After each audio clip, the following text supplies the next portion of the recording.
Non. Non, pas du tout. Non. Coucou.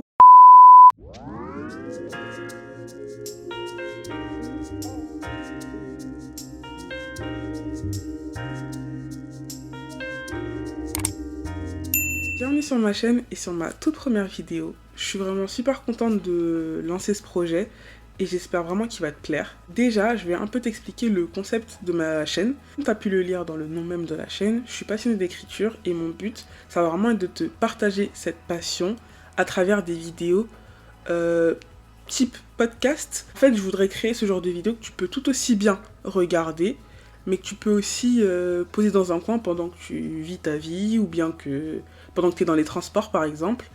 En gros, je vais écrire des histoires plus ou moins longues que je vais tout simplement te lire. Du coup, il y aura plein de formats différents. Ça pourra tout aussi bien être de la narration pure et dure, mais ça pourra aussi être, par exemple, des échanges de lettres, même des moments de remise en question que j'aurai envie de te partager à travers un texte. Du coup, pour cette toute première vidéo, comme tu as pu le lire, on va parler de la rupture. Alors, je sais que c'est pas trop le thème qu'on aborderait alors qu'on est la veille du 14 février. Mais j'étais inspirée et j'avais envie d'en parler, donc je me suis dit pourquoi pas. Du coup, ça sera sous forme d'extrait de journal intime semi-fictif. Pourquoi semi-fictif? Tout simplement parce que je suis pas du tout dans cette situation en ce moment. Mais faut savoir que quand j'ai reconstitué ce journal intime, je me suis vraiment inspirée de textes que j'avais pu écrire. Moi, tous mes messages que j'envoie, etc., ils sont tous dans mes notes. Et j'ai relu ces notes pour rédiger ce journal intime. Donc, il me ressemble, même s'il n'est pas du tout représentatif de ma situation actuelle. Du coup, je t'invite à me suivre si mon concept t'intéresse et à activer la cloche des notifications.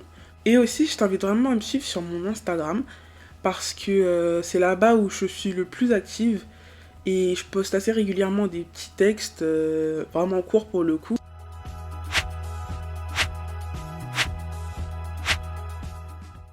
Et aussi, je parle un petit peu de mes projets d'écriture, etc. Donc ça peut être hyper intéressant. Donc si tu veux me suivre, bienvenue.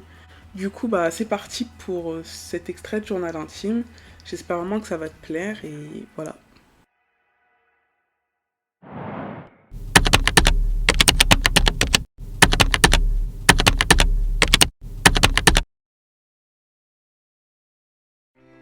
Jour 1. Il y a une semaine, on faisait l'amour et je prétendais encore m'aimer. Je me souviens encore de ta chaleur sur mon corps, de ta douceur sur ma peau. Je me souviens de ton sourire. Je me rappelle le son de ta voix, l'odeur de ton parfum, la profondeur de ton regard. Je me rappelle ta main dans mes cheveux. Je pense tant à toi que j'ai l'impression que tu es encore là. Et pourtant, penser à toi me rappelle justement que tu n'es plus là. J'ignore comment on en est arrivé là.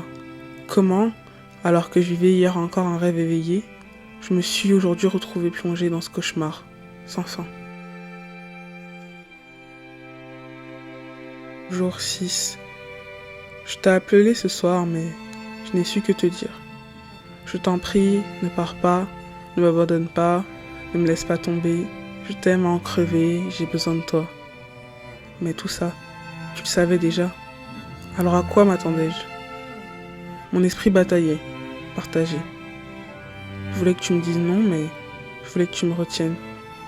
Je voulais que tu me quittes pour de bon, mais je voulais que tu me reviennes. Jour 12. Suis-je morte? J'ai l'impression de l'être.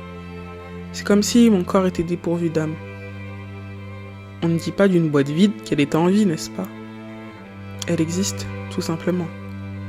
On passe devant sans lui prêter attention. Elle n'est qu'une partie intégrante du décor finalement. Inutile, sans vie. C'était exactement ce que j'étais ces derniers temps.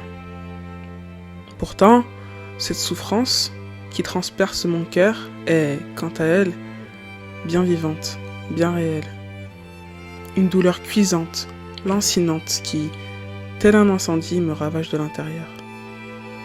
Une mort véritable aurait sans doute été préférable. Jour 21. J'ai jeté tes cadeaux. j'ai brûlé nos photos. Je ne veux garder aucun bon souvenir de toi, de nous. Je veux oublier que je t'ai aimé de toutes mes forces, de toute mon âme. Je veux oublier tout ce temps perdu à ne vivre que pour et par toi. Je veux te haïr du plus profond de mon être, parce que c'est tout ce que tu mérites. Je veux te haïr parce que j'en ai besoin. Car sans cette haine, je ne tiendrai pas. Sans elle, je m'effondrerai. Alors oui, je te déteste. Mais pire encore, c'est moi que je déteste le plus. Je me déteste de t'avoir aimé. Jour 28. Ma haine se consume. Je n'ai plus rien à quoi me rattacher. Ne demeure que cette peine, proche du désespoir qui s'empare peu à peu de moi. J'ai l'impression de me noyer, de me perdre dans les profondeurs, jusqu'à ce que le souffle vienne à me manquer. Vais-je un jour remonter à la surface ? Jour 36. Maman m'a dit que j'étais forte, que j'y arriverais, avec ou sans toi. Que les blessures, même les plus douloureuses, finissent toujours par cicatriser, quand on leur en laisse le temps. Et elle voulait tant y croire que, moi aussi, alors qu'elle essuyait tendrement mes joues baignées de larmes, je me suis mise à espérer. Jour 54. Le temps passe et je réapprends à vivre, sans toi. Les paysages sont moins beaux, les fruits sont moins bons, le ciel est moins bleu, mais malgré tout, je savoure ces plaisirs que ton absence m'avait presque fait oublier. Jour 76. Tu sais, j'ai cru mourir à ton départ.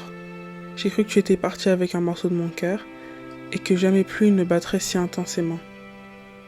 J'ai pensé que la vie n'avait plus aucun sens et qu'elle ne valait plus la peine d'être vécue. Mais je me trompais. La vie n'a jamais eu plus de sens que depuis que tu n'en fais plus partie. Depuis que mon monde a arrêté de tourner autour du tien. Aujourd'hui, ma vie m'appartient. Jour 90. Ce matin, j'ai vu le jour se lever, savourant les rayons dorés scintillant dans le ciel azur, sans le moindre nuage, et j'ai souri. J'ai souri parce que j'étais libérée. Libérée de ma peine, de mes pensées, de mon amour, libérée de ma haine aussi. J'étais libre de toi. Sous un nouveau soleil, j'ai su que c'était enfin le début d'une nouvelle histoire.